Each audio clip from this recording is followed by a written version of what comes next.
बहुत समय पहले की बात है। एक छोटे से गांव में एक लड़का रहता था जिसका नाम अर्जुन था। अर्जुन बहुत ही बहादुर और समझदार था।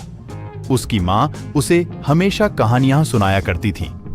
उन कहानियों में अक्सर एक जादुई खजाने का जिक्र होता था। एक दिन अर्जुन ने ठान लिया कि वह इस जादुई खजाने को ढूंढेगा।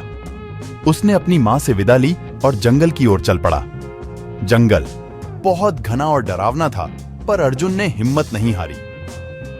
चलते चलते उसे एक बूढ़ा आदमी मिला। बूढ़े आदमी ने अर्जुन को बताया कि खजाना एक गुफा में छुपा हुआ है, पर उस गुफा तक पहुंचने के लिए उसे 3 कठिन चुनौतियों का सामना करना पड़ेगा। अर्जुन ने बूढ़े आदमी को धन्यवाद दिया और गुफा की दिशा में चल पड़ा। थोड़ी देर चलने के बाद अर्जुन को पहली चुनौती मिली। उसके सामने एक विशाल नदी थी। नदी बहुत तेज बह रही थी। अर्जुन ने सोचा कि कैसे इस नदी को पार किया जाए। तभी उसे नदी के किनारे एक पुरानी नाव दिखी। अर्जुन ने नाव में बैठकर नदी को पार कर लिया। दूसरी चुनौती एक गहरी खाई थी। खाई इतनी गहरी थी कि नीचे देखकर ही डर लग जाए। खाई के पार जाने के लिए एक पतली रस्सी का पुल था। अर्जुन ने धीरे धीरे और सावधानी से पुल पार किया। उसका दिल जोर जोर से धड़क रहा था, पर उसने हिम्मत नहीं हारी।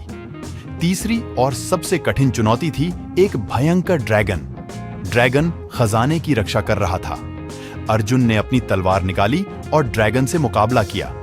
लंबी लड़ाई के बाद अर्जुन ने ड्रैगन को पराजित कर दिया। अब अर्जुन गुफा के अंदर था। गुफा में बहुत अंधेरा था, पर अर्जुन ने अपनी मशाल जलाई।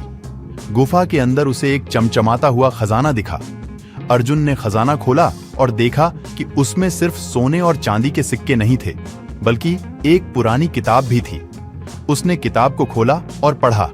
किताब में लिखा था, सच्चा खजाना तुम्हारी मेहनत, साहस और ईमानदारी है।